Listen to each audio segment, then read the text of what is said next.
Have you ever suffered a broken collarbone when out cycling? Well, I had that misfortune a few weeks ago, and here's my journey to recovery. So we're down at the arena doing a little bit of Madison training. We're doing what's called leapfrog, where you don't actually change with your own partner. You just take random partners going around, just getting warmed up. So this is in the first sort of 10 minutes. One of my guys came in a little bit hot. I came down quite slow. So slow versus hot, that doesn't really end well. He ended up going underneath my wheels as we exchanged. He was a little bit lighter than me, so that sort of weight difference and also the speed difference didn't help. And we basically collided. I went over the top, so sort of went from the blue line and landed on the concrete, which is never good because if you go the short way, you tend to have friction burns, no big deal, you just slide along and it sort of hurts a bit.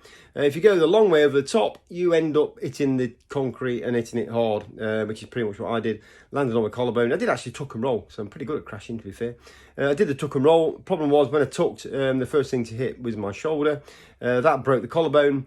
Then I must have hit a bike or something because I broke two ribs as well, just for fun. So I've got two broken ribs in the right shoulder, broken left collarbone. So what was left to do but try and get it manipulated back into shape, which we did that night, which allowed me to get back out there and do another sort of hour or so on the track before carting myself off to hospital to get them to confirm the inevitable. Yep. As expected, broken collarbone. I think the two broken ribs were a bit of a consolation prize. Wasn't expecting that. And as it happens, that turns out to be the worst thing about the actual accident. The collarbone itself wasn't so bad. But anyway, this is about broken collarbone, so let's crack on with that.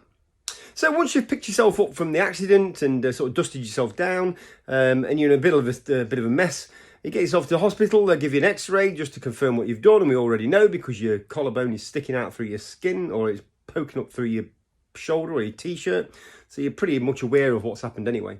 So they sort of x-ray it just to confirm it. They give you a sling, send you away and tell you to come back in a week's time to sort of give you a bit of a synopsis of what the crack is. Monday polls up, we turn up at the hospital nice and early, go straight down to see the consultants. They look at the x-ray, they confirm you've got a broken collarbone and say the best thing you can do is rest it for 12 weeks. Well, 12 weeks, 12 schmeeks. There's no way I'm spending 12 weeks off a bike. It ain't happening. So what do? We just do what every cyclist does. Take it on the chin and crack on. So week one, that wasn't so bad really. So, we had the arm in the sling, was taking it steady. Now the problem I had really was my broken ribs. So I was struggling to breathe, couldn't sit upright. I had to sleep basically bolt upright with a collar on. A bit uncomfortable. I did actually take a few days off. This is sort of the Monday through to the Friday. Now on the Saturday, I committed myself to doing some journey pacing.